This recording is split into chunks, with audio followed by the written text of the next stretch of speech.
Eleanor Voss signed the mail order contract on the same courthouse steps where she had watched her first husband get arrested. She didn't tremble. She didn't cry. The judge asked if she was certain. She said yes before he finished the question. She folded the paper into her coat, walked into the January sleet, and didn't look back at Philadelphia once. She was done with men who spoke beautifully and acted like thieves. What she wanted now was simple: land, silence. A man whose worst quality was that he didn't talk enough. She had no idea what was waiting for her in Red Bluff. From our channel, nearly 60% of viewers haven't subscribed or hit like yet. If this story already caught something in your chest, we'd be grateful for your support. It helps us bring more stories like this to women who know what it means to start over with nothing but their own two hands. Drop your city in the comments. I want to see how far Eleanor's story has traveled. Now, let's begin. The stagecoach hit a rut 2 miles outside of Red Bluff, and Eleanor's traveling case split open across the floor. Ledger books scattered, her ink bottle cracked against the iron footrest, and black ink spread across the worn wood like blood from a wound. The woman sitting across from her, thick-waisted, flower on her sleeve, looked at the ink, looked at the books, looked at Eleanor, and turned back to the window without a word. Eleanor gathered the ledgers, stacked them by size, pressed her handkerchief against the spill. When she sat back up, her hands were stained to the second knuckle. She'd survived worse stains. She intended to survive worse than this. Red Bluff came at her with a water tower and a smell. Cattle, coal smoke, and underneath both of them, the tannery on the south end of town. The coach lurched to a stop in front of a general store. A dog slept in the doorway. Eleanor was the last passenger off. She stepped down into mud that grabbed her boot heel and held it for one ugly moment before letting go. No one came forward. She had memorized the letter.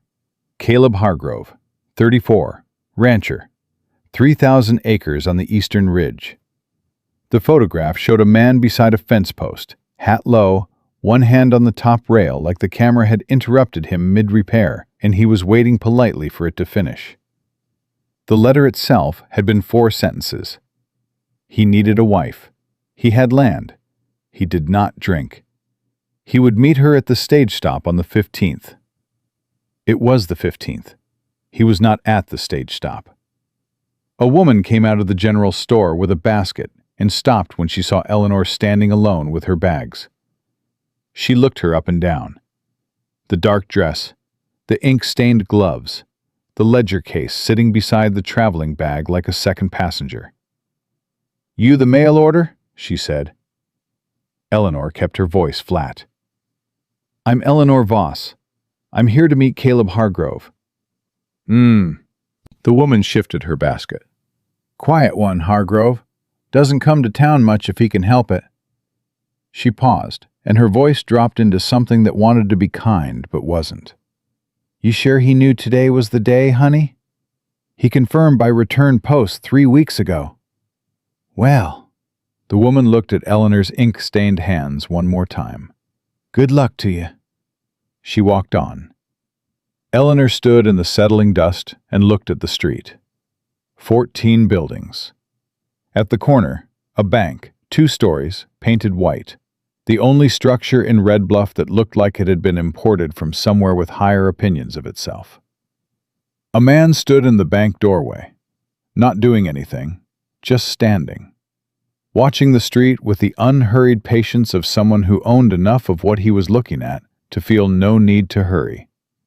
He was watching her specifically. She held his gaze for 2 seconds. He didn't look away. He smiled, small, polished, the smile of a man accustomed to being the most important person in every room he entered.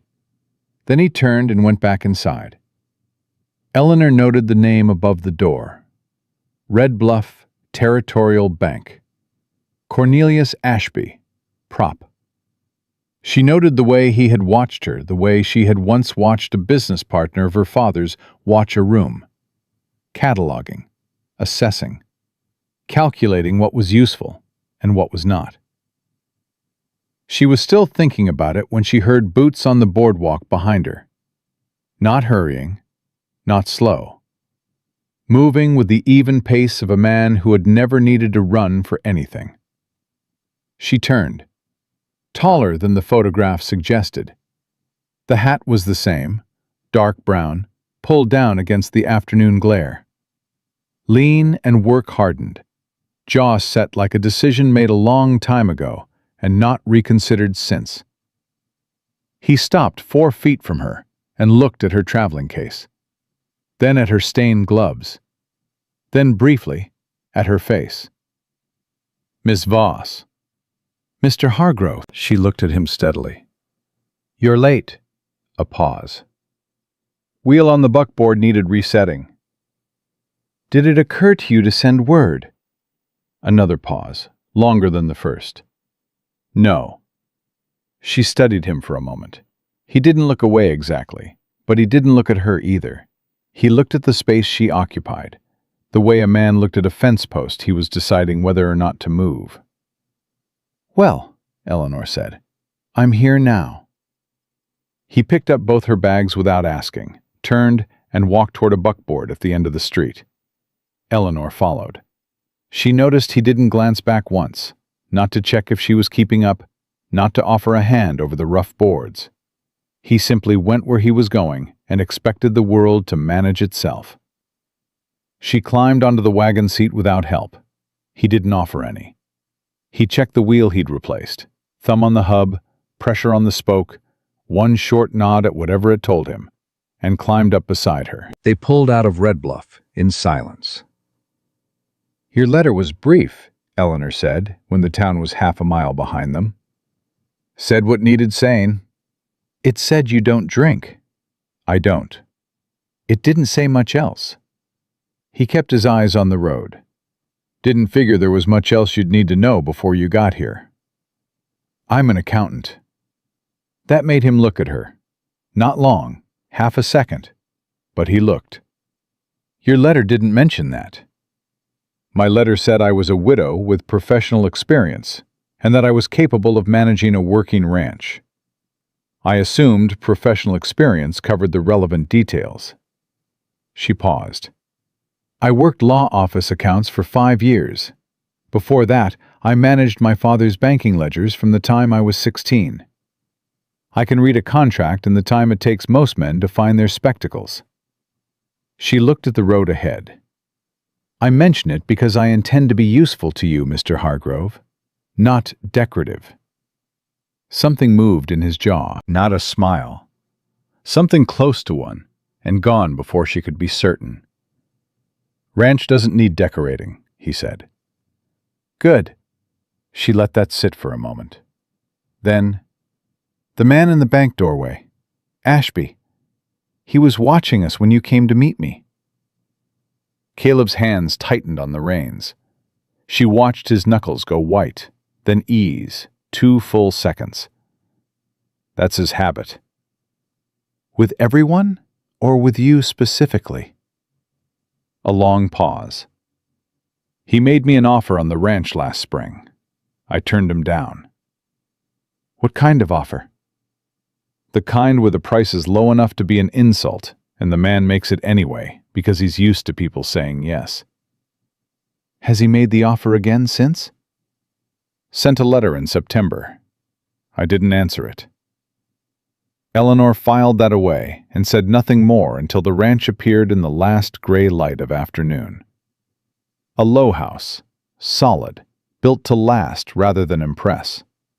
A barn bigger than the house. A corral with a bay mare pacing the fence. Outbuildings, a water trough. A garden gone dormant with the dead stalks still standing in frozen rows. Caleb carried her bags inside. Eleanor stopped in the doorway. A cast-iron stove. A table. 2 chairs that didn't match. Bare walls. A shelf with 3 books. A Bible with a cracked spine. A volume on cattle breeds. and the thin book on land law, its pages worn soft at the corners from repeated reading. She had once visited a jail cell to give testimony against her first husband. It had felt more lived in than this. "Bedroom's there." Caleb pointed to a narrow door off the main room. He rubbed the back of his neck. "I'll take the barn." "Mr. Hargrove." He stopped. "We were married this morning by the circuit judge in Laramie. I signed the papers before I boarded the stage." She held his gaze without effort. "You built this house. Sleep in it."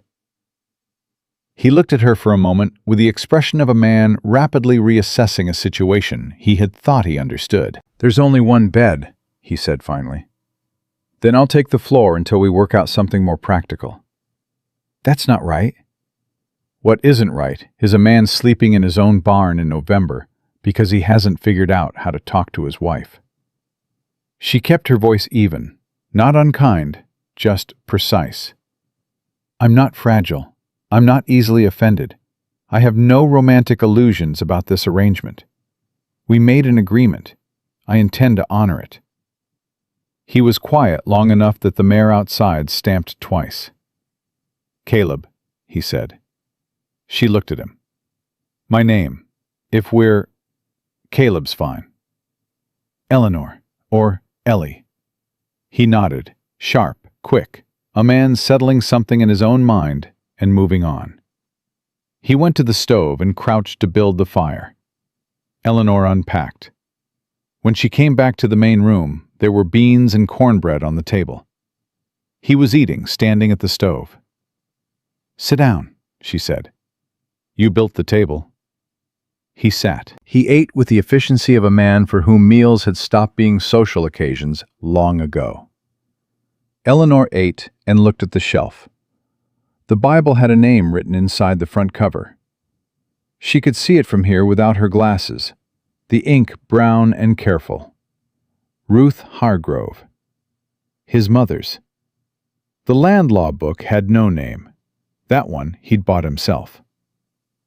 "How long have you held this land?" she asked. "Born here." "Your parents?" His fork slowed. "Passed. 3 years back." A pause.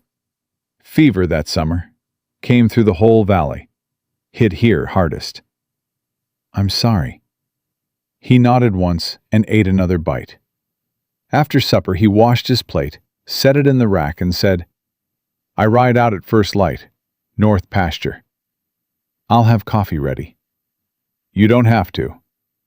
"I know I don't have to." A pause. "Coffee's in the tin on the left shelf, second from the end." He pulled on his coat. "Good night, Eleanor." "Good night, Caleb." The door closed. His boots crossed the porch. She heard him stop, just for a moment, standing there in the dark, and then his footsteps moved away toward the barn. Eleanor poured a second cup of coffee and sat with the land law volume. She opened it to the marked page on mineral rights, read it again. Then she set it down and looked at the Bible. She didn't open it right away. She sat with it in her hands for a moment. It was worn the way a book got worn when someone had carried it every day for years. Not read, carried. The leather soft at the corners, the spine holding together more by habit than by binding. She opened the front cover. Ruth Hargrove. Below it, Henry Hargrove. Both names in the same hand. She turned to the back. A folded paper was tucked inside the back cover. She knew what it was before she unfolded it. She had handled enough of them. The weight, the paper quality, the particular way a bank document folded along its crease. Red Bluff Territorial Bank. 14 months ago. Principal amount in 1 ink. Interest rate. She held the page toward the lamp and looked carefully at the angle of the light across the surface. Interest rate in a slightly different ink. Dried to a marginally different sheen. Same pen pressure, Same letter forms, but applied at a different time. She read the figure, 11%. She folded the document and replaced it exactly as she had found it. She put the Bible back on the shelf. She stood at the window for a long time, looking at the yellow glow from the barn. 3 ranches gone in 2 years. A deputy who called fraud a private business matter. A banker who watched new arrivals from his doorway with the patience of a man who could afford to wait. Her first husband had operated the same way. By the time she'd understood what he was doing, he had already done most of it. She had spent 4 hours in a courtroom being called vindictive and calculating because she had been the one to catch him. She was done being late. In the morning, she was up before the sun. Fire built, coffee made, reading glasses on, land law book open. By the time the pale light showed at the window, she had read 30 pages. She heard his boots on the porch and had a cup poured and waiting before the door opened. Caleb came in already dressed for cold. He stopped when he smelled the coffee. He looked at the stove. He looked at Eleanor sitting at the table with the book open and her glasses on. He picked up the cup and drank without sitting down. "That's mine," he said, looking at the book. "I know. I need to ask you something." She took her glasses off. "The loan from Ashby's bank, 14 months ago. When you signed it, what was the interest rate?" Caleb set the coffee cup down slowly. Outside, the mare moved in the corral. The fire snapped once in the stove. 8%, he said. His voice had gone very flat. Eleanor looked at him directly. "It says 11 now." He went absolutely still. "That paper is in my mother's Bible." "Yes, I wasn't prying. I was reading the land law volume, and the Bible was beside it, and the document was visible at the back cover." She kept her voice even. "I've seen this before, Caleb. This exact method. A different city, different names, same hand. Add 3% after signing, let the compounding run, wait until the debt is impossible, then offer to take the land at a discount rather than pursue legal collection." She paused. "He's done it to others. Rourke, Delacroix, the Weaver brothers." Caleb walked to the window. He stood with his back to her, and she watched the line of his shoulders, the particular tension of a man who had known something was wrong and had not known what to do with the knowing. "I told the deputy," he said finally. "Stokes said it was a private business matter." His shoulders tightened. "How did you—" "Because that is what a deputy says when the banker pays him to say it." She stood up. "Do you still have the original offer letter Ashby sent before you signed? The letter that stated the terms?" He turned from the window. His face had gone very still. Not cold. Something underneath cold. Something older. "I'll find it. Today. Today." He looked at her for a long moment. The kind of look a man gave something he hadn't expected and didn't yet know how to name. "Why are you doing this?" Eleanor picked up her reading glasses and folded them into her pocket. "Because someone altered a document inside your dead mother's Bible," she said. "And I find that intolerable." Caleb Hargrove looked at her for 3 full seconds. Then he pulled on his gloves, picked up his coffee, and finished it standing. He set the empty cup on the table and walked to the door. "Eleanor." "Yes?" He had his hand on the latch and his back to her, and he stood like that for just a moment. A man choosing words the way he chose tools, carefully, one at a time. "The coffee," he said. "It's good." He went out into the cold. The door closed, the porch boards took his weight, and then released it as he moved away. And then there was only the fire and the silence and the sound of 3,000 acres of frozen ground waiting for someone to fight for them. Eleanor opened the land law volume to page 1 and started again from the beginning. Caleb found the letter before noon. He came back into the house without knocking, which Eleanor had already learned was simply how he moved through the world. No announcement, no ceremony, and set a folded envelope on the table beside her open ledger book. He didn't say anything. He stood back and crossed his arms and waited. Eleanor picked it up.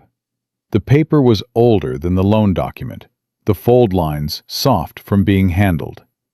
She opened it and read it twice without speaking. The interest rate in Ashby's original offer letter was written out in full, in careful banker's script. 8% annually, compounded semi-annually, terms subject to review at 36 months. She set it beside the loan document she had copied out that morning from memory, every word exact, the figures she had read by lamplight the night before. 8% in the offer letter, she said. 11 in the signed document. I know how to read numbers, Caleb said. His voice was quiet, but there was something underneath it. Something that had been sitting in his chest for a while and had not found a way out until this moment. I know you do. Eleanor looked up at him. Did you notice it when you signed? A long pause. I read it. I thought I read all of it. He put one hand flat on the table and looked at the two documents side by side. The figure was... It was written the same way. Same position on the page. I signed 4 documents that day. He had them all ready. His jaw tightened. I was 22 days out from burying my father, and he had them all laid out on his desk in a row, like it was nothing. Eleanor was quiet for a moment. He timed it deliberately. I know that now. You knew it then, too. You just didn't have proof of anything except your own grief and your own word against a banker's. She folded both documents together and held them. How much do you currently owe him?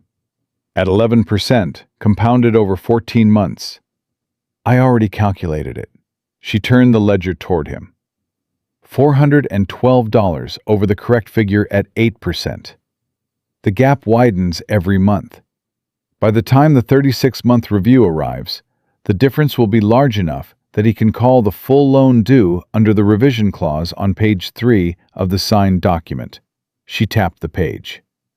There's a clause allowing him to demand full repayment within 60 days if the borrower falls into arrears. At 11%, you will be technically in arrears by month 31. Caleb looked at the numbers. He didn't speak for a long time. 7 months, he said finally. 7 months. He straightened up and walked to the window. Eleanor watched his back, the way his shoulders carried the information, the specific weight of a man calculating what he had and what he stood to lose. The other men, he said. Rourke, Delacroix, the Weavers. They all sold inside that window. Yes. They didn't know they had a window. They just thought they'd run out of money. That's how it works, Eleanor said. You don't tell a man his house is on fire. You wait until he smells the smoke and comes to you asking for water. Then you set the price of water. Caleb turned from the window. He looked at her with an expression she hadn't seen from him before. Not the flat, careful look he'd used since she arrived. Something more open. Something that cost him something to show. What do we do? She had been waiting for that question since 6 o'clock that morning. We go into town, she said. Today. You need to make a payment on the loan. The correct payment at 8%, calculated to the penny, with a written notation that the payment is made under the original terms as stated in the offer letter. She held up the offer letter. Ashby will not accept it. He will tell you the signed document supersedes the offer letter. You will not argue with him. You will simply say that you are making payment as agreed and that you have retained a copy of the original terms for your records. That's it? That's the first step. She stood up and straightened her dress.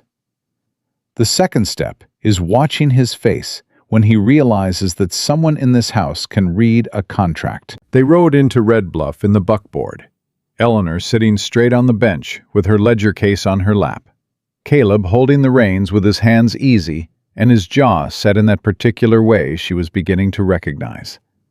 Not anger, not fear. The expression of a man walking toward something he didn't want to walk toward, because it needed walking toward. The bank sat on the corner exactly as it had the day before, white paint bright in the winter noon light. The door was open. A clerk sat behind the front counter, young, thin-necked, ink-stained in the way of someone new to the work. He looked up when they came in, and his eyes went to Eleanor first, the way everyone's eyes went to Eleanor first. That particular calculation people made when they saw a woman who didn't quite fit the category they'd already built for her. "Mr. Hargrove," the clerk stood. "Mr. Ashby is—" "Will wait," Eleanor said. The clerk sat back down. They didn't wait long. A door opened at the back of the room, and Cornelius Ashby came through it with the unhurried ease of a man who was always exactly where he intended to be. He was older up close than he had appeared in his doorway. Mid-50s, silver-haired, well-dressed in a way that was neither loud nor careless. He had the face of a man who smiled often and meant it rarely, and the eyes of a man who was very good at listening to things people said while thinking about something else entirely. "Caleb," he extended his hand. "Haven't seen you in town for a while." His eyes moved to Eleanor with polished curiosity. "And you must be the new Mrs. Hargrove. Word travels fast in the small town. Welcome to Red Bluff." "Thank you," Eleanor said.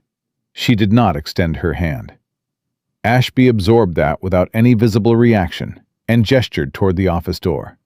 Come in, come in. What can I do for you today?" The office was everything the ranch house wasn't. A large desk, polished wood, a leather chair behind it, and two straight-back chairs in front. A painting on the wall.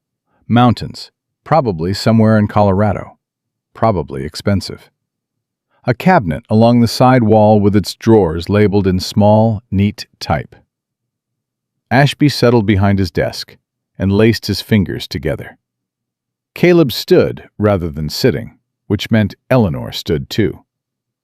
She set her ledger case on the edge of the desk.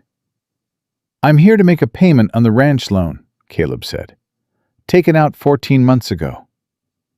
"Of course." Ashby nodded at the clerk, who had followed them in and stationed himself near the cabinet. "Principal of $2,000, if I recall. 14 months at 8%, Eleanor said. Ashby looked at her.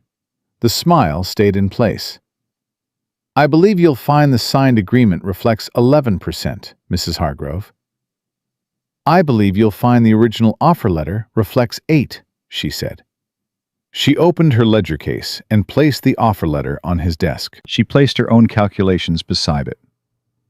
"Payment today covers 14 months of interest at 8% compounded semi-annually, calculated to the penny, made under the original agreed terms."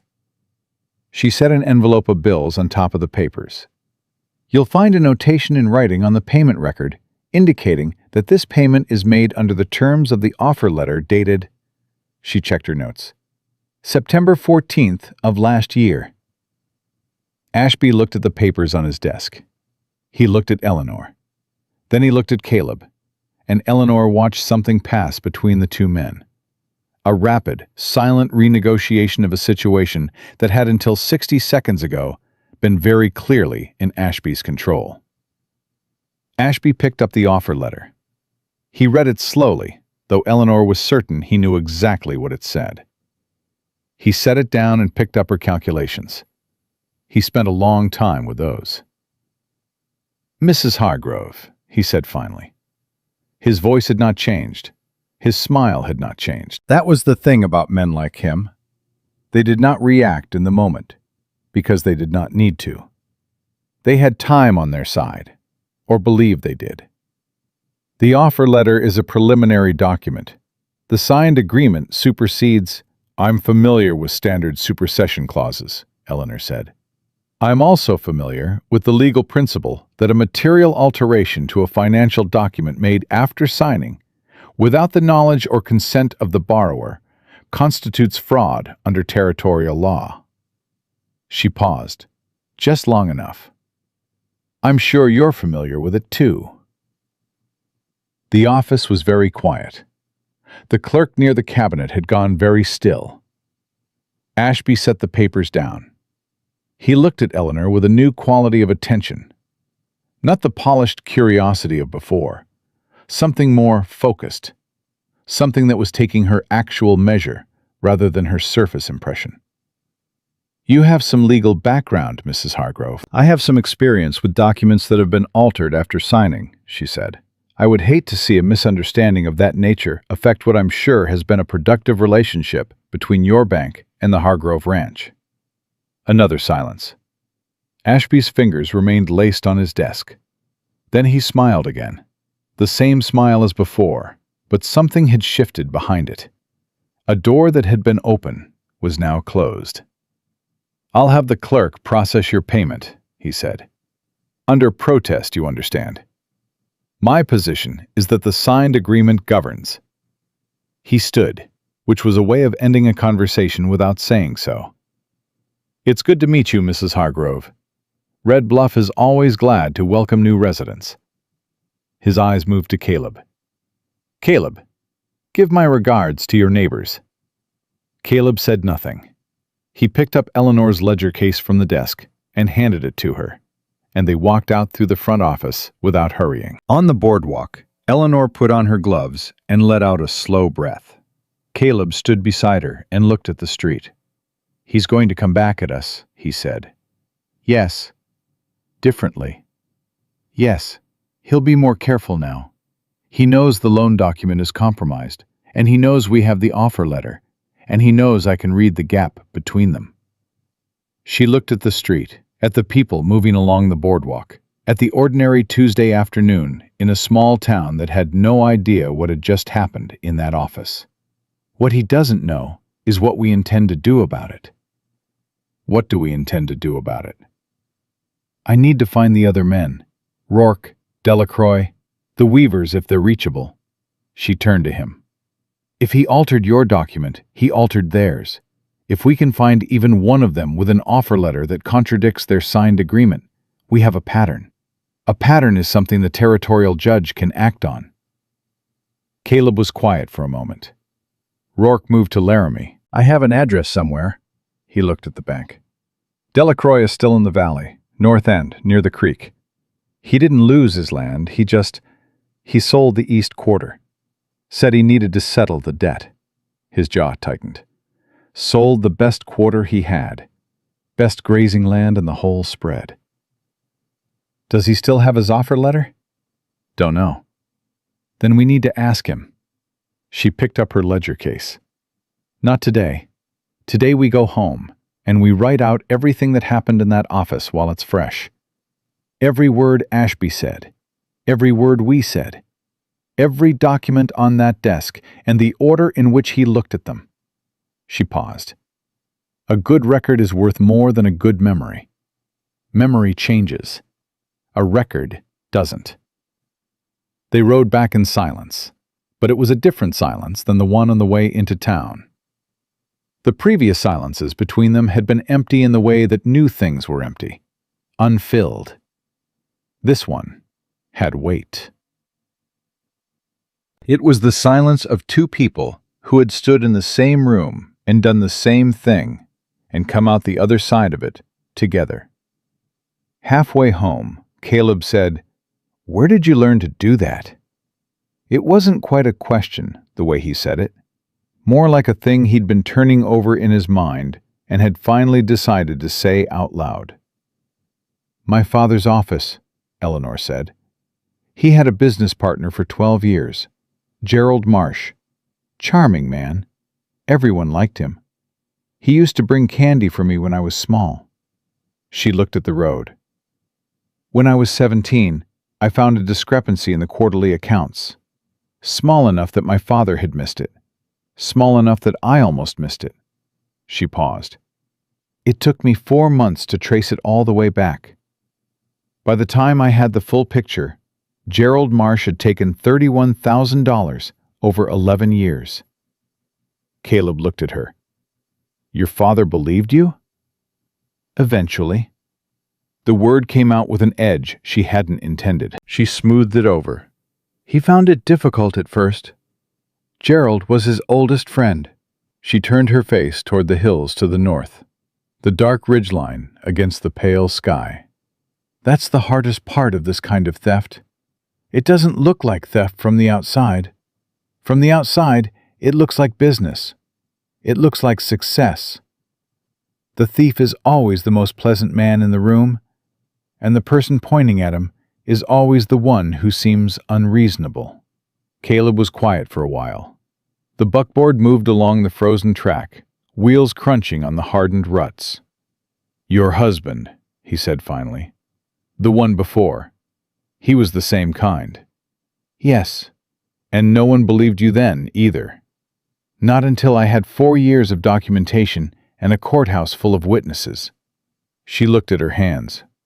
"By then he had taken a great deal of money from people who trusted him, and I had become a woman with a reputation for causing trouble." She said it without self-pity, the way she said most things, as a fact to be acknowledged and worked with rather than mourned.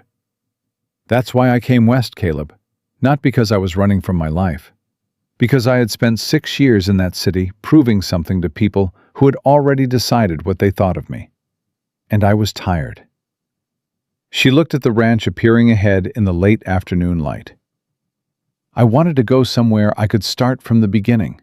Somewhere a woman's word might carry its actual weight, not whatever weight people had decided it was worth." Caleb didn't answer for a moment.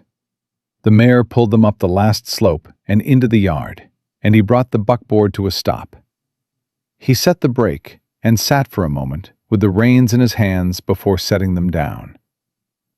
"It'll carry weight here," he said. He said it to the horse's ears rather than to her face, which she was already learning was how he said the things that mattered most to him. "Long as I'm around, your word carries weight."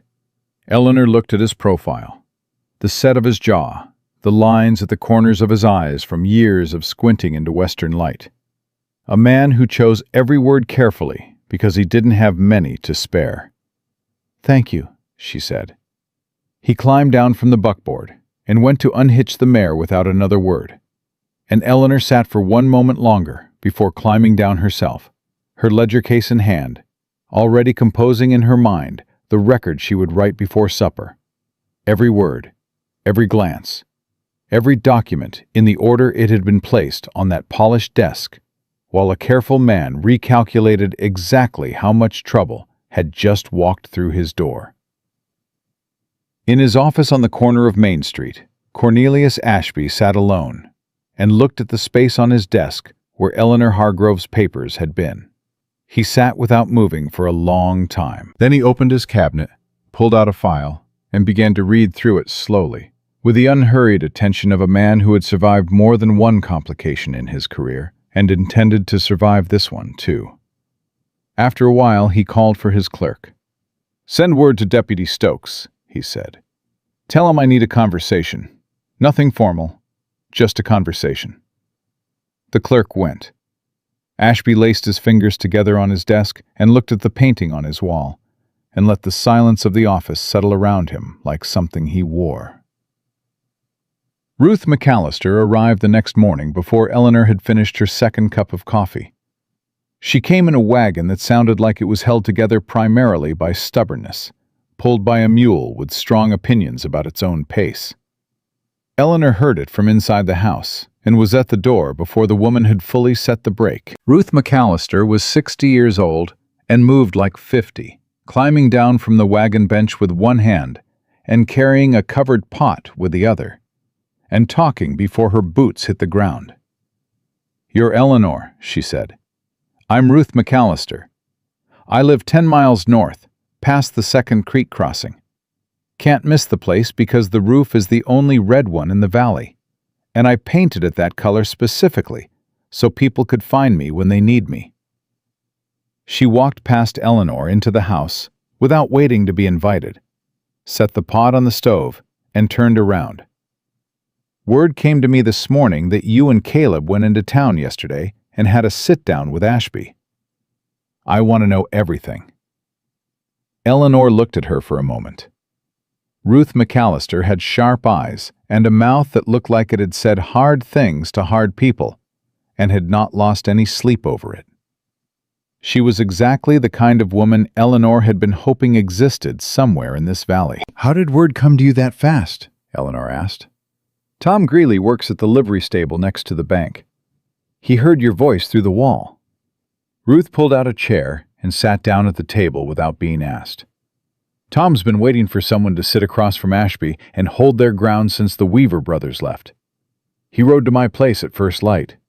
She folded her hands on the table. "Now sit down and tell me what you found." Eleanor sat.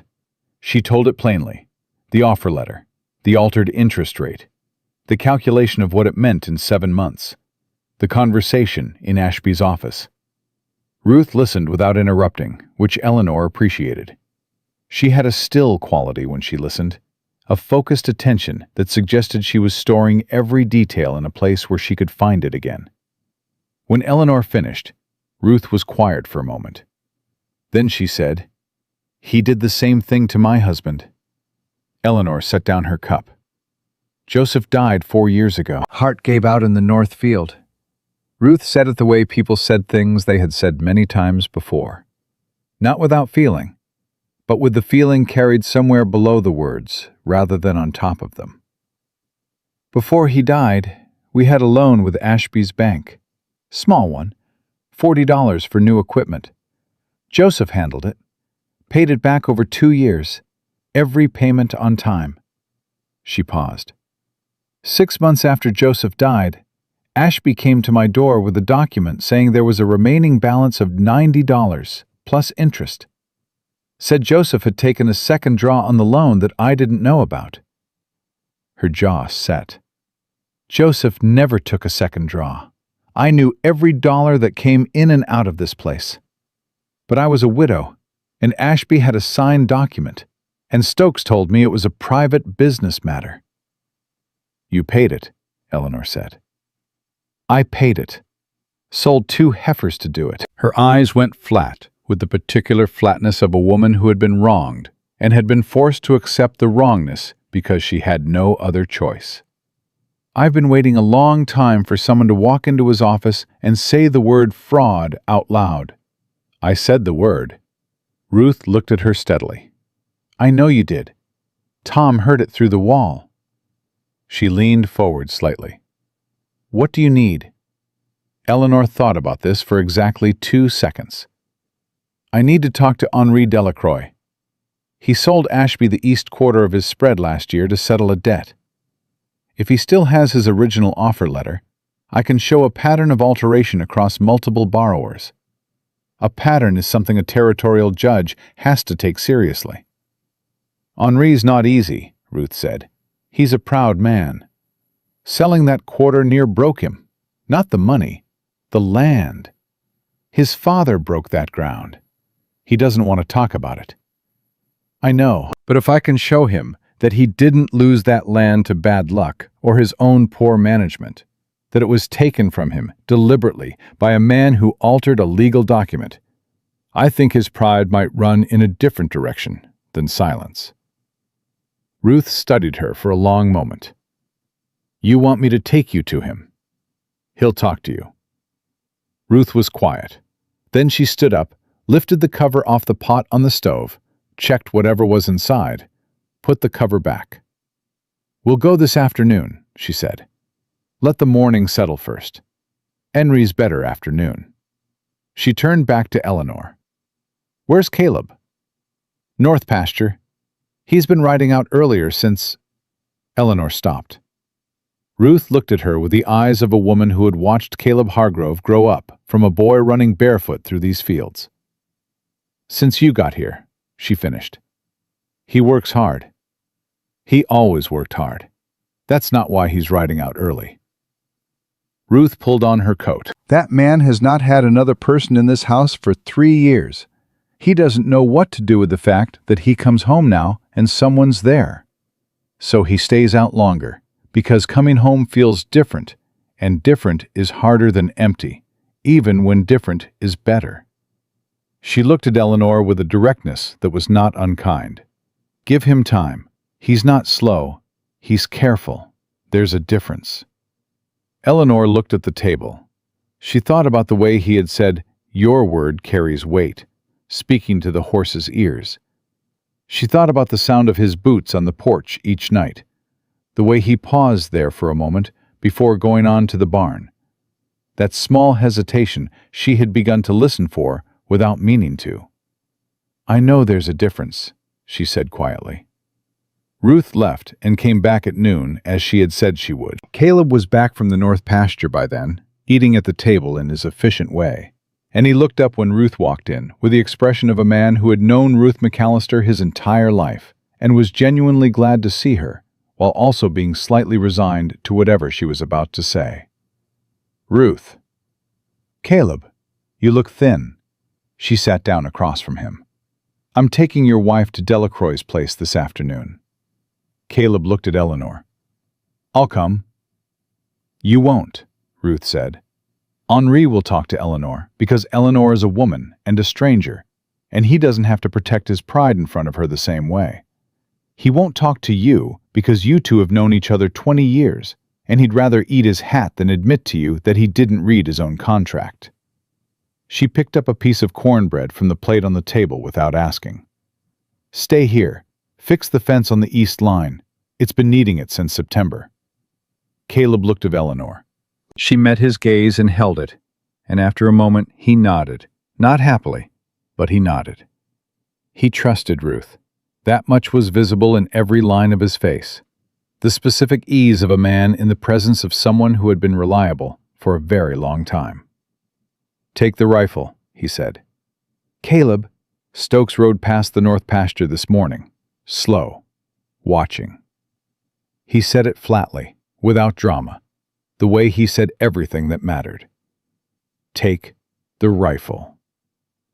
Henri Delacroix was a compact, dark-haired man of 45 who came to his front door with mud on his boots and the expression of someone who had been expecting bad news for long enough that he greeted it now with tired recognition, rather than surprise. He looked at Ruth. He looked at Eleanor.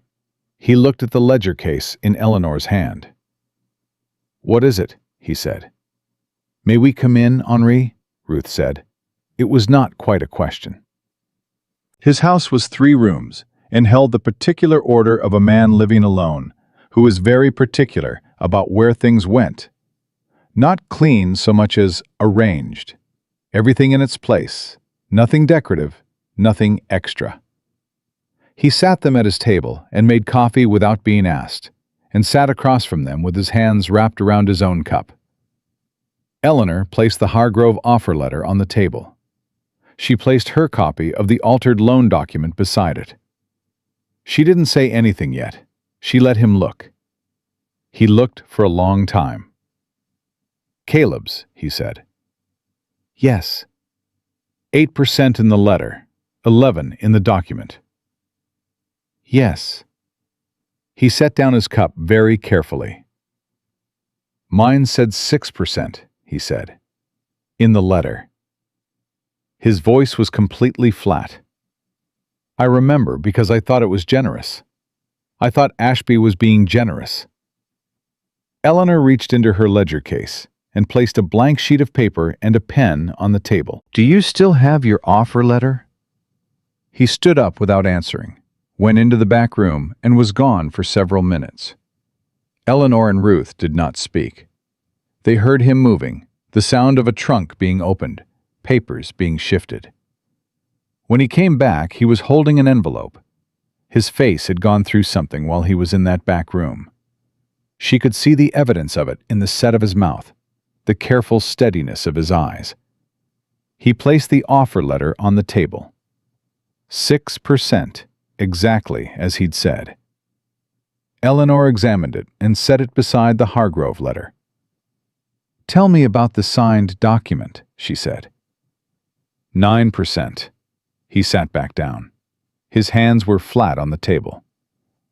I thought I'd misread it when I first noticed.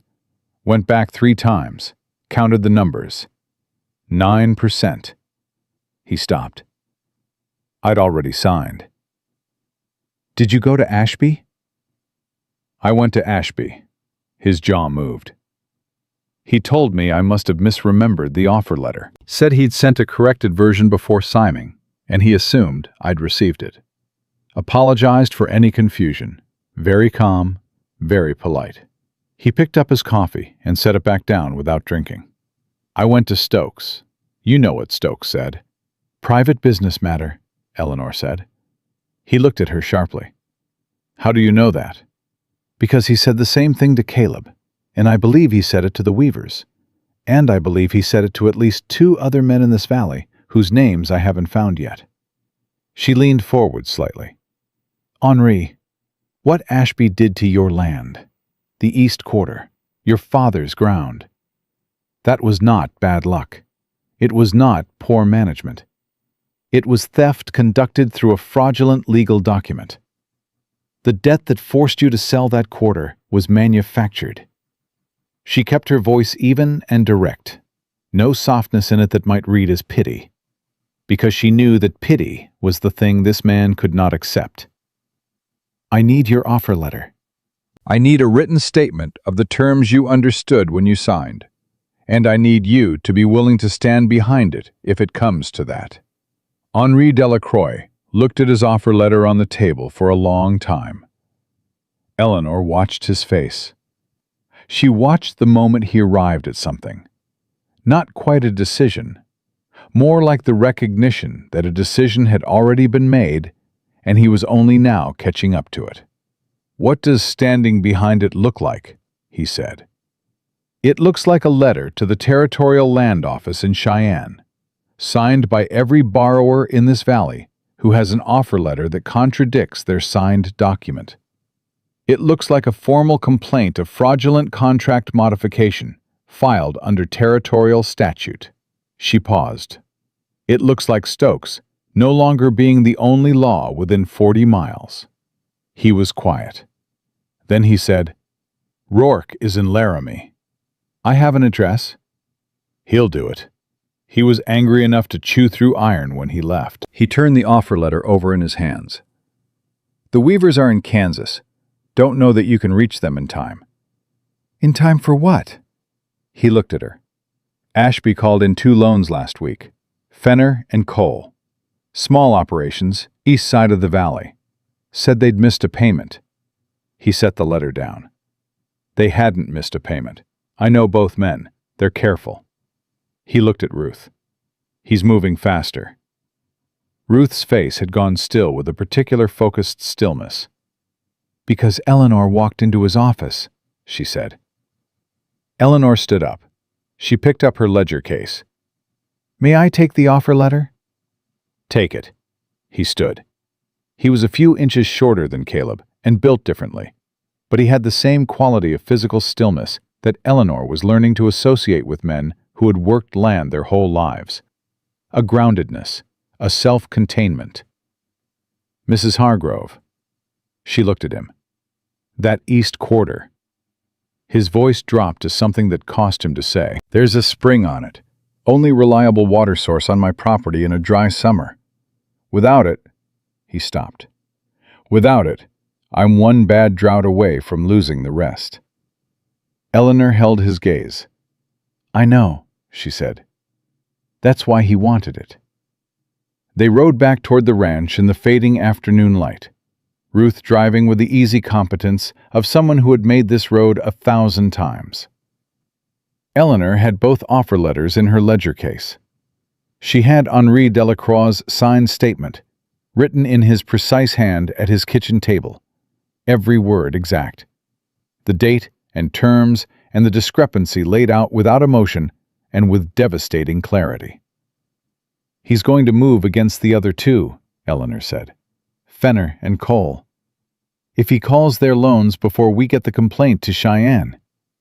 "I'll ride to Fenner and Cole tomorrow," Ruth said. "Get their letters if they have them. Tell them to hold and not sign anything." She clicked to the mule.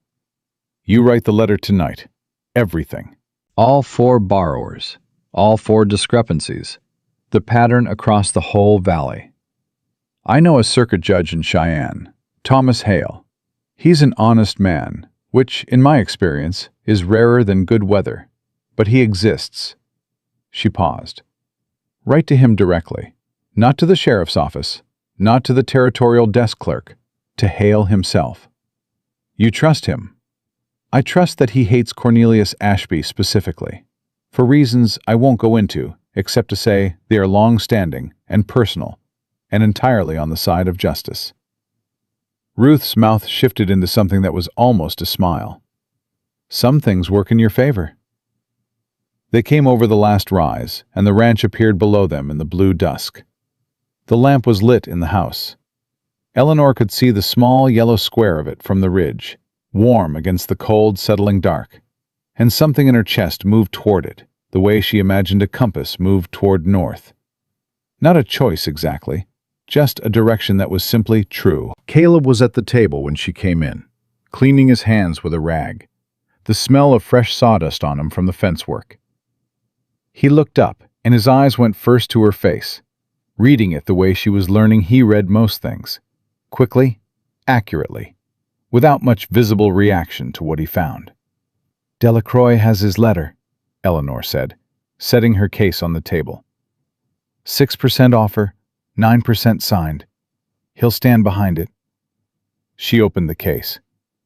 "I'm writing to a circuit judge in Cheyenne tonight. If Ruth can get to Fenner and Cole before Ashby calls those loans, we'll have 4 complainants. 4 is a pattern no judge can look away from." Caleb set down the rag. He looked at the offer letters, the statement in Henri's hand, the neat rows of Eleanor's calculations spread across his kitchen table. He looked at them for a long time. "Henri never said a word to me," he said finally. "All this time." "I know." He lost that spring. His voice was very quiet. "I knew when he sold, knew what it meant. He told me the debt got away from him, and I believed it because Henri is careful, and it still happened to him, and I thought—" He stopped. He looked at his hands. "You thought if it happened to a careful man, it could happen to you," Eleanor said. "So you didn't look too closely." He looked at her. Something moved through his face. Not embarrassment, something more complicated than that. The particular expression of a man confronting the ways in which fear had disguised itself as acceptance. "Yes," he said. Eleanor looked at him for a moment. Then she sat down at the table and opened her ledger to a fresh page and picked up her pen. "Then let's make sure it doesn't happen to either of you," she said. "I need quiet to write. 2 hours, maybe 3. Caleb stood. He went to the stove and refilled the coffee and set a cup beside her elbow. He got his coat and his hat and went to the door. "Eleanor." She looked up. He stood in the doorway with his hand on the frame, not quite looking at her, looking at a point just beside her. The way he said the things that cost him most. "I'm glad you read that Bible," he said. He went out into the dark. Eleanor looked at the door for a long moment after it closed. Then she turned back to her page and began to write. She wrote for 3 hours without stopping. The lamp burned low, and she trimmed it and kept going. Outside, she could hear the wind picking up from the north, pushing against the house, and occasionally the distant sound of Caleb in the barn, the steady, ordinary sounds of a man moving through the work of the evening. And she wrote with those sounds around her, like a frame around a picture, giving the edges of the night a shape they had not had when she arrived 4 days ago, in the mud of Red Bluff, with ink on her hands, and nowhere left to go. By the time she set down her pen, she had 4 pages in her careful hand, every fact documented, every discrepancy recorded, every name placed in its proper relationship to every other name. A record that said clearly and without anger what had been done, and to whom, and by whose hand. She folded it, addressed it to the Honorable Thomas Hale, Territorial Circuit Court, Cheyenne, Wyoming Territory, and set it on the shelf beside the Bible, where she would not forget to give it to Ruth in the morning. Then she sat for a moment with her hands in her lap and listened to the wind outside pushing at the walls of the house that Caleb Hargrove had built, that his father had built before him, that 3,000 acres of frozen Wyoming ground had waited through 3 years of grief and silence to have someone fight for again. She intended to be worth the waiting. Ruth took the letter at dawn and didn't say much about it, which Eleanor had already learned meant Ruth considered the matter in hand and was moving on to the next problem. She tucked it inside her coat, looked at Eleanor with those sharp, direct eyes, and said, 3 days, maybe 4. Hale moves fast when he's motivated, and Ashby's name will motivate him. She climbed back onto her wagon. Keep your door latched at night. Eleanor watched her go and stood on the porch for a moment in the cold morning air, her coffee cooling in her hands, thinking about what Ruth had not said. Not if Hale responds. When. Not if Ashby retaliates. Keep your door latched. Caleb was behind her in the doorway. She hadn't heard him come out. She get off all right? Yes. He stood beside her and looked at the road where Ruth's wagon had gone. She tell you to be careful? She told me to latch the door. He nodded once. Same thing. He went back inside, and Eleanor followed, and they ate breakfast in the particular silence that had developed between them over the past 4 days. Not the empty silence of the first morning, but something that had acquired texture. The silence of 2 people who had said enough to each other that the quiet between words had started to carry meaning of its own. She was washing the plates when he said, from behind her, I need to tell you something. She set down the plate and turned. He was standing at the table with his hat in his hands, turning it by the brim the way she had seen him turn tools when he was thinking through a problem. Slow, methodical, something to do with his hands while his mind worked. The 36-month review clause, he said. The one you found. I need to tell you, I knew it was there. Eleanor waited. Not the altered rate, I didn't know that. But the review clause. I read it. I knew at month 31 he could call the full amount if I was in arrears. He looked at the hat in his hands. I signed anyway because I needed the capital and there was no other bank within 100 miles. And I told myself I wouldn't be in arrears because I'd keep up with the payments. He paused. Kept up with every one. Didn't miss a single month. I know. I saw the payment record. Then I heard about Rourke and Delacroix, and I started doing the math on my own payments, and something felt wrong, but I didn't. He stopped, set the hat on the table. I didn't want it to be wrong. Does that make sense? I didn't want to look at it too closely, because if I looked, and it was what I thought it was, I'd have to do something about it. And the last time I tried to do something about it alone, Stokes told me to sit down and be quiet. He looked at her directly, the full, honest weight of it. So I sat down, and I was quiet. For 14 months. Eleanor dried her hands on the cloth by the basin. She looked at him for a moment and chose her words the same way he chose his. Carefully, one at a time. You didn't have what you needed to fight it alone. You had suspicion and no proof, and the deputy who worked against you. That's not the same as doing nothing. She paused. You also sent for a wife. He looked at her. Whether you knew it or not, she said, you sent for someone to help you. She picked up her ledger case from the shelf. So let's not waste the time we've already lost. The trouble came 2 days later, in the form of Deputy Warren Stokes and a piece of paper. Eleanor was alone in the house. Caleb was in the far north pasture, a 2-hour ride, when she heard the horse in the yard. She looked through the window and recognized Stokes from their brief exchange outside the bank. He was a tall man, angular, with a face that had settled long ago into an expression of mild official authority that he wore the way other men wore a hat. Comfortable. Automatic. She opened the door before he knocked. He looked mildly surprised, then recovered it. "Mrs. Hargrove, is your husband home?" "He's working. Can I help you, Deputy?" He held out the paper. "Loan default notice, issued this morning by the Red Bluff Territorial Bank.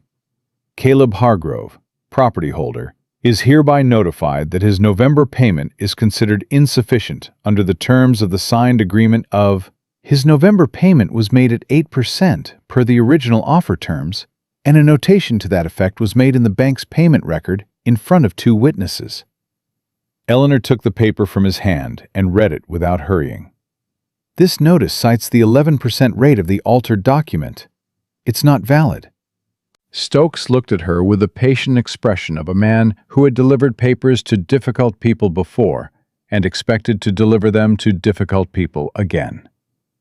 "Ma'am, the signed agreement was materially altered after execution without the borrower's knowledge or consent. I've filed a formal complaint documenting the alteration with the Territorial Circuit Court in Cheyenne." She folded the paper. "I'll keep this. It's useful to have evidence of harassment in writing." She looked at him steadily. "Is there anything else, Deputy?" Something moved behind his eyes. Not guilt. She didn't think Stokes was a man who experienced guilt in any useful way. Something more like recalculation. He had come here expecting a worried woman alone in a house, and he had found something that was not that. And the distance between his expectation and his reality was visible in the brief stillness of his face. "Mr. Ashby is within his legal rights to—" "Mr. Ashby altered a legal document. That puts him outside of his legal rights entirely, and you know it." She kept her voice even, not loud. Loud was for people who needed volume to compensate for the weakness of what they were saying. "I would also like you to know, Deputy Stokes, that the complaint I filed with Judge Hale includes a notation about the responses given to prior complainants in this valley. Rourke, Delacroix, Hargrove. All told their concerns were a private business matter." She paused. "A territorial judge takes a particular interest when a local officer of the law repeatedly declines to investigate the same man's activities across multiple victims." The word victims landed in the space between them and sat there. Stokes looked at her for a long moment. His face had done something. Not changed exactly, but shifted underneath the surface. Some internal structure adjusting to a new load. "I'm just delivering papers, Mrs. Hargrove." "I know you are." She held the door. "Good day, Deputy." He left. She watched him ride out of the yard, and then she went inside and sat down at the table and pressed her hands flat on the wood until they stopped shaking. They shook for approximately 30 seconds, which she considered reasonable under the circumstances. Then she picked up her pen and began writing down every word of the conversation while it was still exact in her memory. She had the record finished and the ink drying when she heard Caleb's horse in the yard. She heard him unsaddle at the barn, the familiar sequence of sounds: bridle, cinch, the creak of the stall door, and then his boots on the porch, and the door opened. He looked at her face and stopped inside the doorway. "What happened?" She told him. All of it, word for word, the way she had written it. He stood and listened without interrupting, and his face did the thing it did when he was containing something. Absolutely still at the surface, something moving underneath it like water under ice. When she finished, he said, "You were alone." "Yes." "I should have—" "Caleb." She looked at him. "I handled it." He looked at the written record on the table. He looked at her. He pulled out the chair across from hers and sat down. And for a moment, he just sat there with his hands on the table. And she could see the specific effort it cost him to accept what she was telling him. Not that she'd been in danger, but that she'd been in danger and had been equal to it, and he had not been there. And those were two different things that sat in him differently. "I know you handled it," he said finally. His voice was quieter than usual. "That's not the point." "Then what is the point?" He looked at his hands. "The point is that he sent Stokes here when he knew I was gone. He knew my ride schedule because he's known this ranch my whole life. He timed it." He looked up. "He's not just going after the land anymore. He's trying to scare you into leaving." Eleanor held his gaze. "I've been scared before. I stayed through worse than a deputy with a piece of paper." "I know that." He said it with a directness that was different from his usual plain-spoken quality. Something in it that was less about information and more about weight. Like he was handing her something. "I know that better than I knew it 4 days ago." She looked at him for a moment. The lamp was lit between them on the table, and in its light she could see the lines of his face clearly. The years of weather in them, the particular set of his jaw, the eyes that almost never said less than the truth. She thought about what Ruth had told her. He doesn't know what to do with the fact that someone's there. Give him time. He's not slow. He's careful. "Ruth should hear about Stokes," she said. "And Henry. I'll ride to Ruth's tomorrow morning. I'll come with you." He looked at her, not with surprise exactly, more with the expression of a man filing away a new piece of information about the shape of his life. "All right," he said. That evening, after supper, while Eleanor worked at the table and Caleb sat near the stove, reading the land law volume she had left out that morning, she had noticed he'd moved her bookmark and said nothing about it. There was a knock at the door. Caleb opened it. A boy stood on the porch, 12 or 13, hat in hand, breathing hard from a fast ride. Eleanor recognized him after a moment as the young son of a family she'd seen at the general store her first day in town. "Mr. Hargrove." The boy looked at Caleb. "My pa sent me. He says to tell you Ashby called Fenner's loan today. Full amount, 60 days. And Cole got a letter this morning saying the same." He swallowed. "Pa says Ruth McAllister came by this afternoon and talked to him, and he says if there's something happening, he wants to know about it, and he wants to help." Caleb looked at Eleanor over the boy's head. "Tell your father to come tomorrow," Eleanor said, stepping forward. "Morning if he can. And tell him to bring anyone else who has an outstanding loan with Ashby's bank and hasn't burned their offer letter." She looked at the boy. "Can you remember all that?" "Yes, ma'am."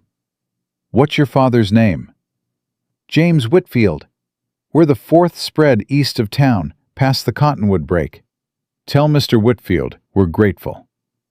She looked at Caleb. He went inside and came back with 2 biscuits wrapped in cloth, which he handed to the boy without ceremony. The boy looked at them and at Caleb and said, "Thank you, sir," with the particular sincerity of a hungry child, and rode off into the dark. Caleb closed the door. Eleanor had already gone back to the table and was opening her ledger to a fresh page. "Fenner and Cole," She said, writing the names. "that's 6 borrowers now, counting Rourke in Laramie. If Whitfield comes tomorrow and brings others..." She stopped, ran the calculation in her head. "How many outstanding loans does Ashby hold in this valley?" Caleb thought. 8 that I know of. Could be more. If even half of them have offer letters that contradict their signed documents, the pattern is undeniable." She looked up. "He's moving fast because he knows the complaint is on its way to Cheyenne. He wants as many loans called and settled before Hale can respond." She set down her pen. "Which means we have the same window he does." The next morning, they rode to Ruth's together. Ruth had already been busy. Her kitchen table held 4 separate sets of documents. offer letters and payment records, and her own notes in a cramped, efficient hand. Henry Delacroix was there when they arrived, sitting in Ruth's kitchen with a cup of coffee and the expression of a man who had slept poorly and was the better for it, having arrived at something during the sleepless hours that sitting still in daylight hours had not permitted. 6% to 9, he said to Eleanor when she came in, not as a reminder, as an accusation directed at the heir. I've been saying bad luck for a year. Bad luck. He shook his head. It wasn't bad luck. No, Eleanor said. It wasn't. Tell me what you need me to do. Ruth spread her notes on the table, and they worked for 3 hours. Eleanor drafted a second letter to Judge Hale, supplementary to the first, adding the Fenner and Cole situations and the arrival of Stokes at the ranch. Ruth composed a letter to the Territorial Land Commissioner in her own direct style, which read less like legal correspondence and more like a woman telling an official exactly what she thought of him and his territory in terms that were impossible to misunderstand. Eleanor suggested one revision. Ruth made it grudgingly. Caleb sat at the end of the table and said little. He was not a man who contributed to conversations he did not have something specific to add to, which Eleanor had stopped mistaking for disengagement. She had learned to watch his hands instead of waiting for his words. When he was simply listening, they were still, and when something caught his full attention, they moved slightly, tightening or releasing, the way a man's hands moved when he was working through a physical problem in his mind. His hands were moving now. Ruth, he said finally. The spring on Delacroix's East Quarter. Ruth looked at him. If Ashby has legal title to it now, can he restrict the water? Ruth's face changed. He would have to file for a separate water rights claim. That's a different process than the land title. But if he files, he would file the moment the land complaint slows him down, Eleanor said, catching where he was going. If he can't hold the altered loan documents, he shifts to the water rights. Henri's East Quarter gives him the only water source that all the valley farms depend on in a dry summer. He doesn't need the land itself if he controls the water. She looked at Henri. Has Ashby made any filings on the spring since the sale? Henri's face had gone the color of old ash. I don't know. I didn't think to look. I didn't. He stopped. I just signed the sale papers and tried not to think about it. We need to check the county land records, Eleanor said. Today, if possible. The county clerk's office is in Red Bluff, Ruth said. 40 steps from Ashby's bank. A silence settled over the table. Eleanor looked at Caleb. He was already looking at her. I'll go, she said. Not alone, Caleb said. We go together then. Ruth put both hands flat on the table. If you two walk into the county clerk's office and ask to see water rights filings, Ashby will know within the hour. He already knows we're building a case, Eleanor said. The only advantage we give him by being visible is the small psychological satisfaction of seeing us worried. I'd rather not give him that. She looked at Caleb. We go in for a routine title check. Standard property verification. Nothing that sounds like what it is. They rode into Red Bluff that afternoon side by side, Eleanor with her ledger case and her reading glasses in her coat pocket. Caleb with the quiet, deliberate calm of a man who was not going to show anyone in this town that anything had changed. They hitched the buckboard in front of the general store and walked to the county clerk's office, which was a single room behind the post office that smelled of paper and coal oil, and the particular staleness of records nobody touched very often. The clerk was a young woman named Alice Pratt, which Eleanor noted with quiet satisfaction, because a young woman who held the official records of an entire county and sat 10 minutes from Cornelius Ashby's bank was either an ally waiting to be asked or a cautionary tale waiting to happen. Alice Pratt turned out to be the former. She looked at Eleanor when they came in, really looked. The specific appraisal of a young woman meeting another woman she hadn't seen before, in a place where new women were rare, and said, "You're the one who went into Ashby's office with the offer letter." Eleanor looked at her. Word travels fast. Tom Greeley talks to everyone. Alice looked at her steadily. "My father had a loan with Ashby 3 years ago." Paid it off. She paused. Took him 2 years longer than it should have. Eleanor held her gaze. "Do you still have the offer letter?" Alice reached under her desk and pulled out a folder she had clearly already located and placed there. "I've been waiting for someone to ask," she said. The water rights records were in the third cabinet, filed by parcel number. Alice pulled the relevant section and laid it on the counter and stepped back to give Eleanor room. Eleanor put on her reading glasses and went through every filing on the Delacroix East Quarter parcel going back 3 years. Ashby had filed a preliminary water rights claim 6 weeks after the land sale. It was not a full claim, not yet. It was a preliminary notice of intent, which under territorial law gave him 6 months to complete the full filing. Eleanor checked the date. The 6 months expired in 3 weeks. She took off her reading glasses and looked at Caleb. He was watching her face. He read it accurately and immediately, the way he read most things that mattered to him. "How bad?" he said. "If he completes that filing before Hale responds to the complaint, he has legal standing on the water, regardless of what happens with the loan fraud." She put her glasses away. 3 weeks. How long for Hale to respond? Ruth said 3 to 4 days for the letter to arrive, another 2 or 3 for him to act on it.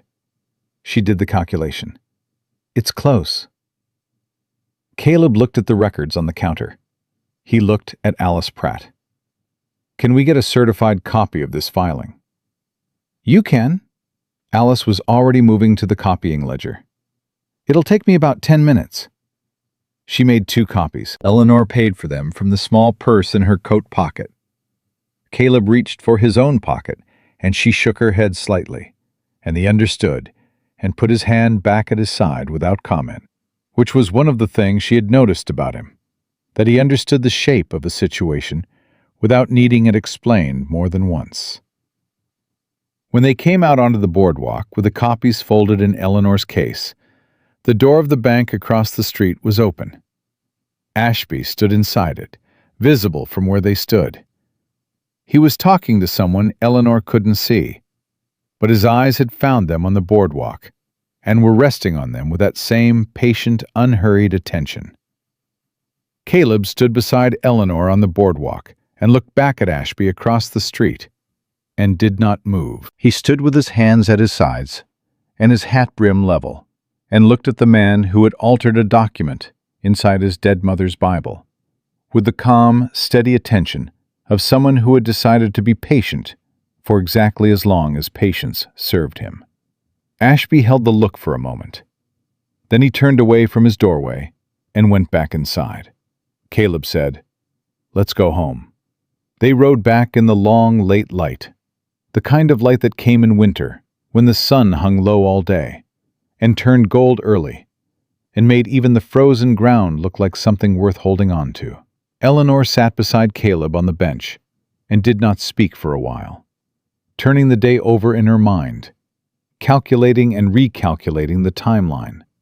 3 weeks against 4 days, against 2 or 3 more, the numbers that held 3,000 acres in their balance. After a while, Caleb said, "My mother used to say that the hardest part of any fight wasn't the fight." He kept his eyes on the road ahead. "She said the hardest part was the waiting before it.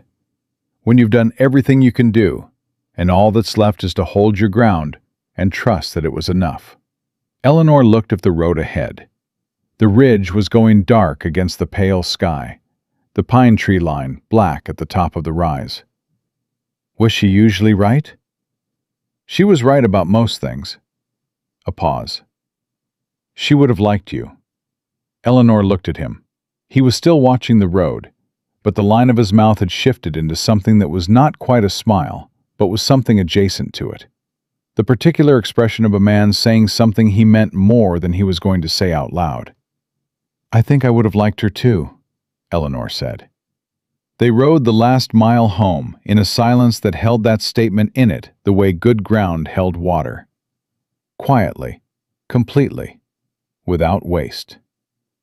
Judge Thomas Hale's response arrived on the 5th day, not the 4th. Ruth brought it herself, riding hard enough that her mule was lathered when she came into the yard, and she was off the wagon before it fully stopped, and walking fast toward the porch, where Eleanor had come out at the sound of hooves. "Letter from Hale," Ruth said, holding it out. "Came to me because that's the return address I gave him. Read it." Eleanor opened it on the porch, standing, and read it twice. Caleb came out of the barn at the sound of Ruth's arrival and crossed the yard and waited. He did not ask. He watched Eleanor's face. She looked up. "He's sending a territorial marshal. Should arrive within 4 days." She looked at the letter again. "He's also issuing a temporary injunction against any new loan enforcement actions by Red Bluff Territorial Bank pending investigation. That covers Fenner and Cole." She looked at Ruth. "And he's requesting the full file on the water rights preliminary claim." Ruth let out a breath that she had apparently been holding since Cheyenne. "Thomas Hale," she said, with the satisfaction of a woman whose judgment of character had been vindicated. "Took him long enough to be useful, but when he moves, he moves."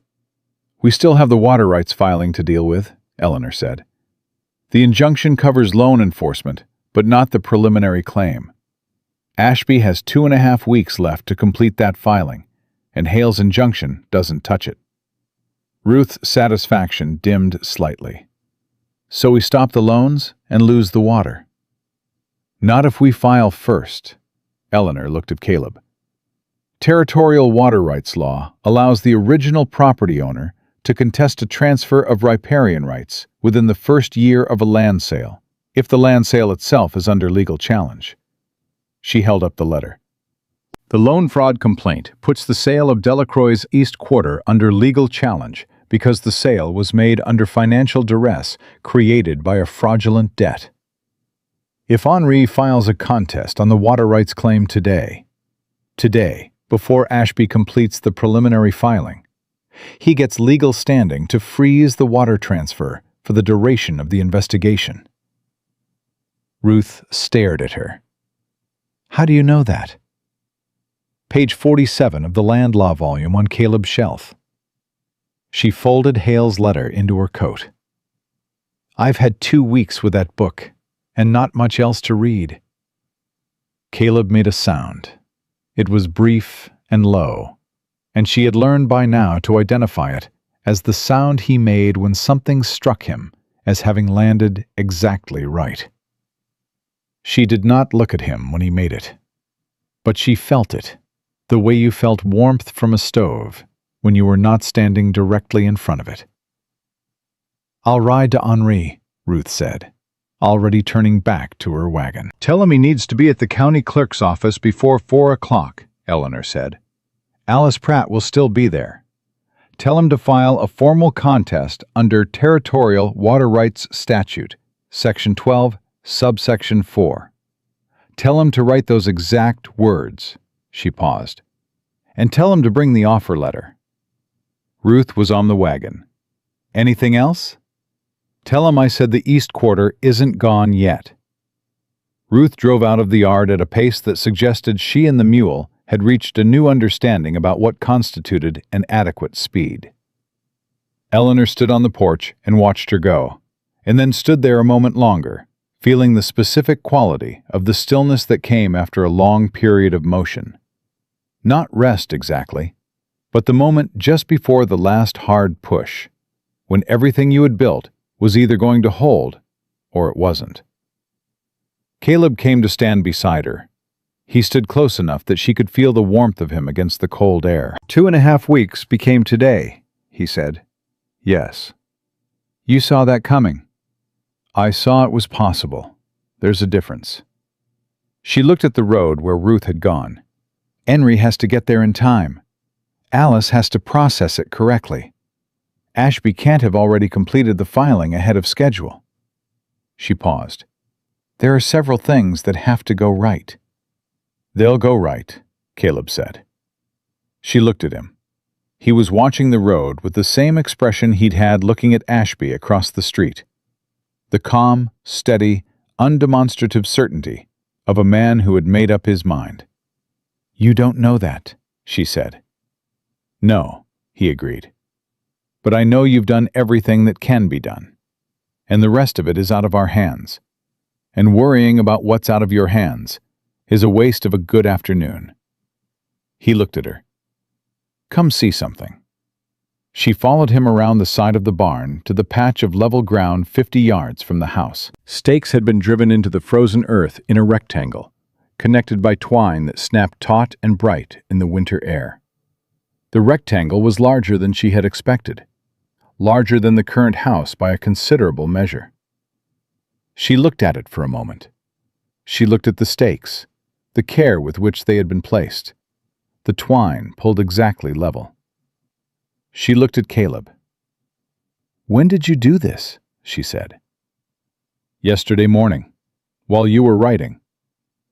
He stood at the edge of the staked rectangle and looked at it the way he looked at things he was planning to build. Practically, measuringly, already seeing the finished form inside the outline. "Figured if we're going to be here a while, the house ought to be bigger than something a single man with no expectations built in 3 weeks. Eleanor looked at the outline again. She did not trust herself to speak for a moment. She thought about the night she had sat in the Philadelphia courthouse and signed a mail-order contract with her ink-stained hand, and the February sleet outside the courthouse window, and the specific quality of having nothing left to lose that felt, that day, less like freedom than like falling. She thought about arriving in Red Bluff, with mud on her boot heels, and a stranger's photograph in her coat pocket, and the absolute determination not to be wrong about one more thing. "There's a room off the east side," Caleb said, pointing. "Morning light comes from that direction. Good for reading." He did not look at her while he said it. He said it to the twine and the stakes and the frozen ground in his way. "Figured you'd want that." Eleanor put her hand on his arm. She felt him go still. Not the tense stillness of a man guarding himself, the stillness of a man receiving something he hadn't been certain was coming, and was not sure yet how to hold. "It's good," she said. She meant the room. She meant the house. She meant all of it. He covered her hand with his, briefly, the rough warmth of his palm against her fingers. And then he stepped forward to adjust one of the stakes that was not quite true, and she stood in the outline of the rooms they were going to build, and let out a breath that had been sitting in her chest since Philadelphia. The marshal arrived on the 4th day, exactly as Hale had said. His name was Samuel Briggs, and he came into Red Bluff on a gray horse at noon on a Tuesday, with 2 deputies and a leather case of documents that he carried the way a careful man carried anything valuable, close and without drawing attention to it. He did not go to the bank first. He went to the county clerk's office, which Eleanor only knew because Alice Pratt sent her young brother to the ranch with a note before the end of the afternoon. The note said, "He's here." He went to the records first. I showed him everything. Eleanor read it aloud to Caleb and Ruth, who had come that morning with Henri Delacroix and James Whitfield, and 2 other ranchers whose names Eleanor was still learning. They sat around the kitchen table, which was no longer large enough and had been extended by the addition of a plank across 2 sawhorses. And when she finished reading the note, the room was quiet for a moment, with the quality of quiet that came when something that had been held very tight for a long time began, carefully, to loosen. Henri had his hands flat on the table. He had barely spoken all morning. When Eleanor looked at him, he said, "The water rights contest. Alice filed it before 4 o'clock?" "Alice filed it at 3:42, Eleanor said. "I have her written confirmation." He nodded once. His jaw worked. "My father broke that ground in 1847, he said. Not to anyone in particular, just to the room, to the table, to the fact of it. Picked every stone out of that east field by hand. Said it was the best quarter he'd ever turned. He stopped. I thought I'd lost it because I was careless. A whole year I thought that. You weren't careless, Eleanor said. I know that now. He looked at her. That's because of you. Ruth made a sound beside him. Not dismissive, something warmer than that.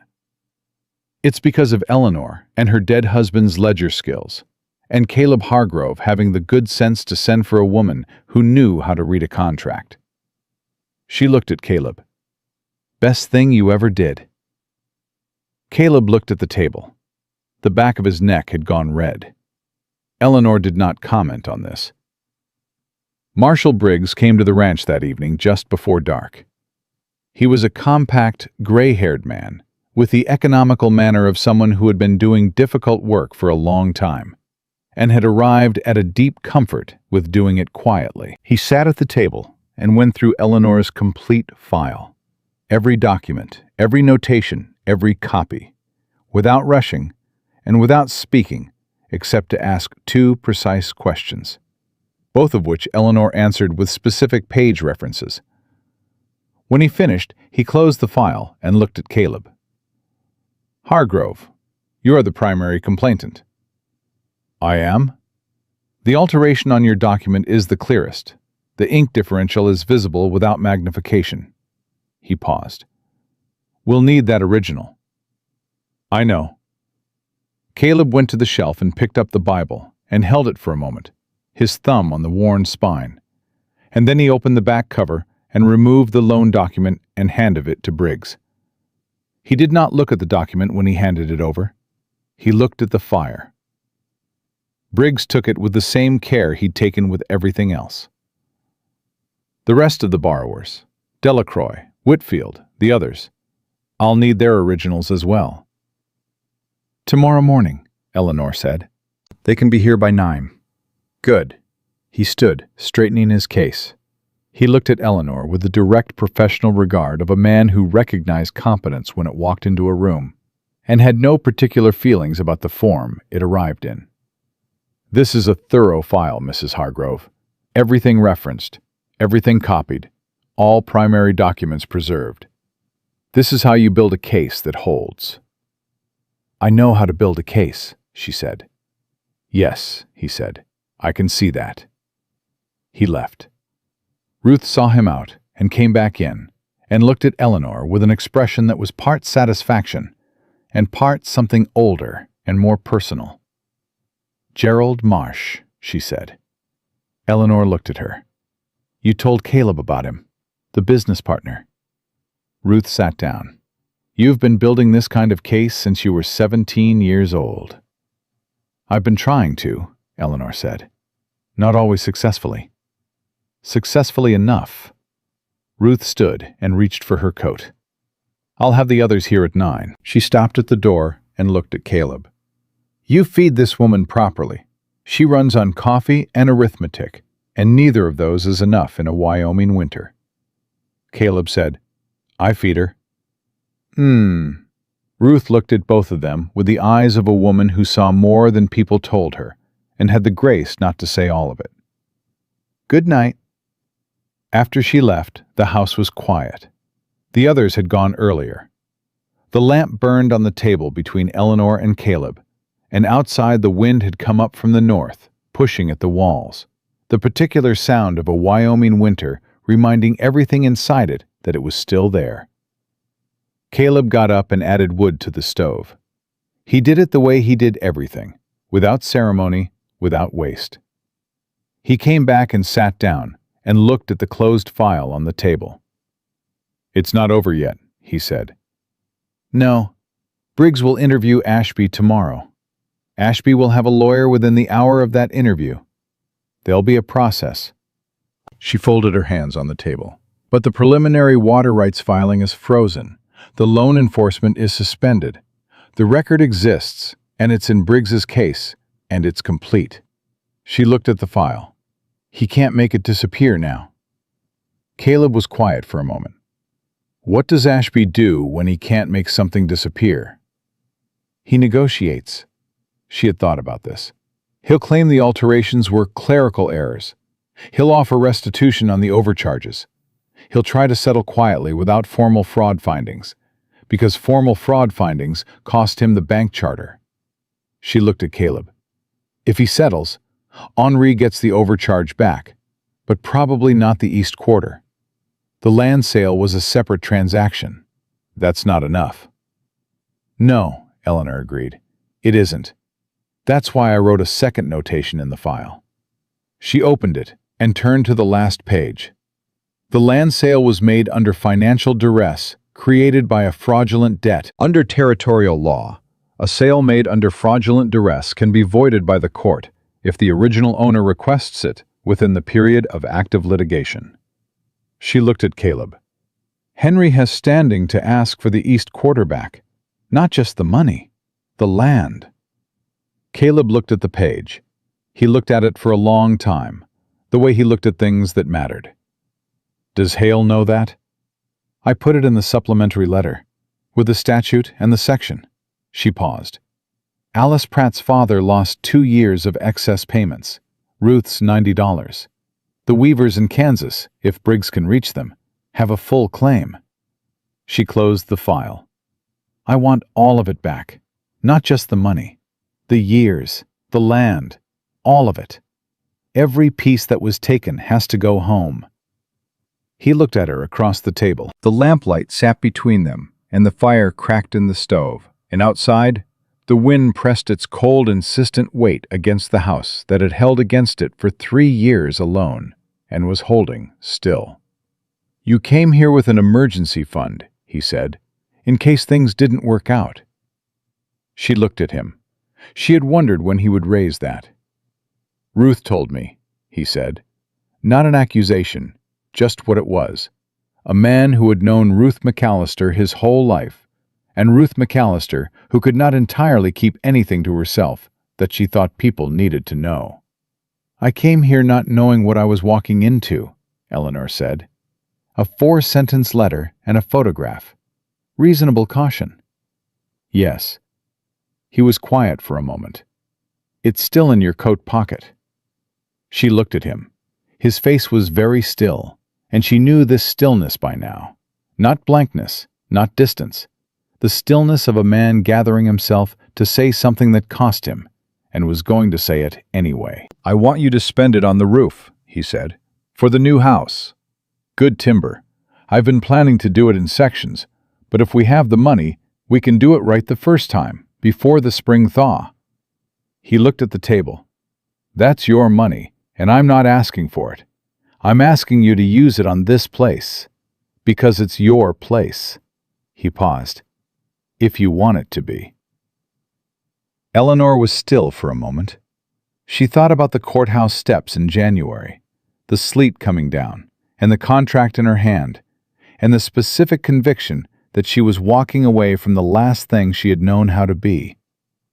She thought about sitting in this kitchen on the first night and counting knotholes in the wood and calculating the distance between where she had come from and where she had arrived, and finding the numbers did not add up to anything she could name.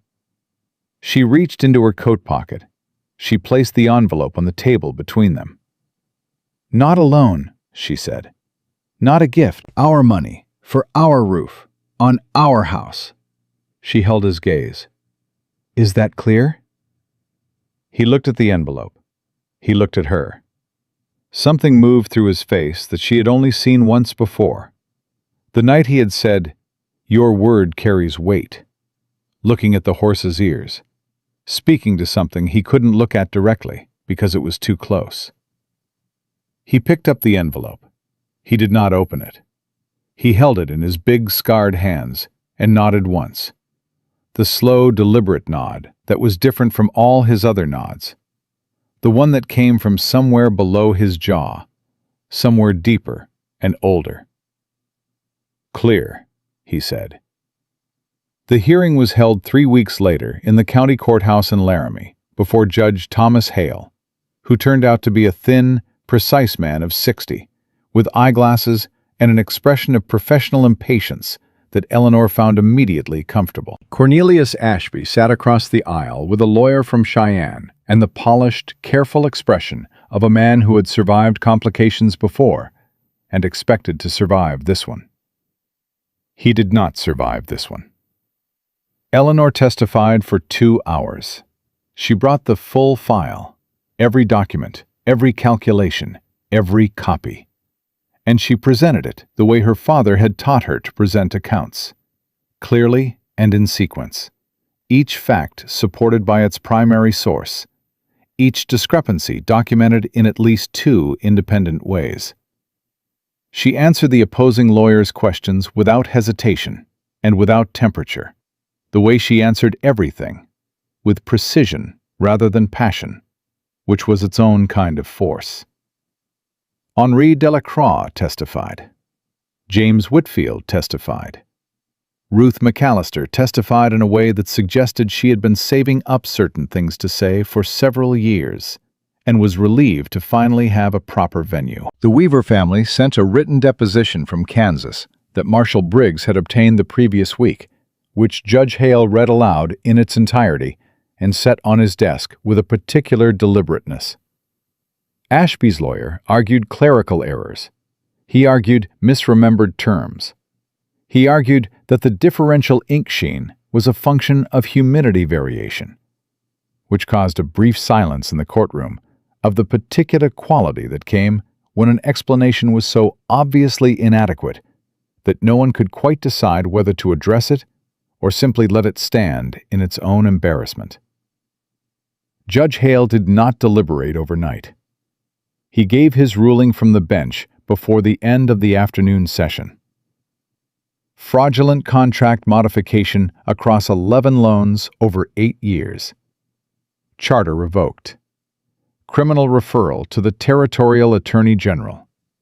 All loans voided and overcharges to be returned with interest. The east quarter of the Delacroix property being sold under fraudulent duress, to be returned to Henri Delacroix within 30 days.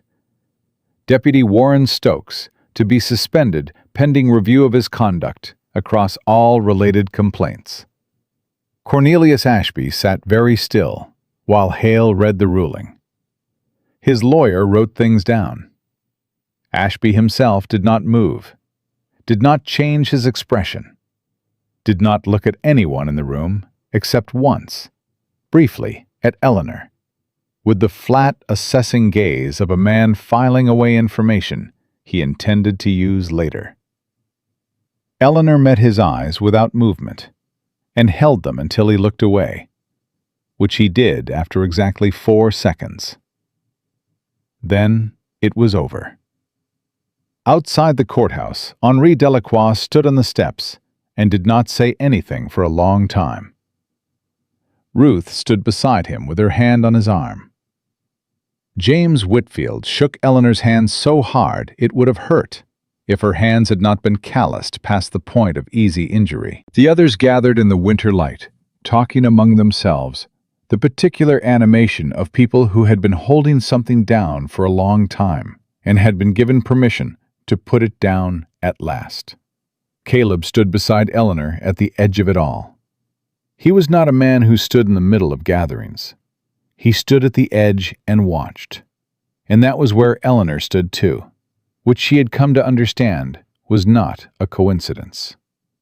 "The East Quarter," he said. 30 days, she said. He looked at Henry, who was still standing on the steps, not talking, just standing. "He's going to go out there the day he gets the title back," Caleb said. "Stand in that east field." "I know. Going to stand there a long time." "Yes." He was quiet for a moment. "Good thing, isn't it? A man being able to stand on his father's ground." She looked at him. He was watching Henry, and his face had the quality it sometimes had when he was thinking about his own parents. Not grief exactly, not anymore. Something more like the steady, quiet acknowledgement of a debt that could not be repaid, but could be honored. She took his arm. Not a large gesture. Quietly, the way things were done between them. Without announcement, without ceremony. Just the two of them standing at the edge of a crowd in the winter light on the steps of a courthouse, where something that had been wrong for 8 years had just been set right. He put his hand over hers, callus against callus, rough skin against rough skin. They drove home in the long, late light, the same light as always, golden and low, laying itself across the frozen ground like something that intended to stay. Eleanor sat beside Caleb on the bench with the empty ledger case on her lap, and let the miles of Wyoming go past, and did not think about Philadelphia once. When the ranch came into view over the last rise, the house, the barn, the staked outline of the larger house they were going to build, she felt the same thing she had felt looking at it from Ruth's wagon that first afternoon, before she understood what it meant. The thing she had not had a word for then, she had a word for it now. She was home. The new roof went up in March, when the ground softened enough to work. Caleb built it with his own hands and the help of 7 neighbors who arrived at dawn on a Saturday without being asked, the same way good people in hard country had always arrived for each other. Not because they were owed anything, not because they expected anything back, but because when a man who had ridden alone into every storm of his life finally had someone standing beside him, the valley knew it, and the valley showed up. Eleanor stood on the porch and watched them work, and for the first time since she had stepped off the stagecoach in Red Bluff, with mud on her boot heels and ink on her hands and nothing left to prove to anyone, she thought that what she had built here, not just the case, not just the record, not just the file that had brought Cornelius Ashby to the floor of a courtroom, was something that would hold against whatever came next. A woman who knew how to read what others missed had come west to start over. She had not merely started over. She had built something true.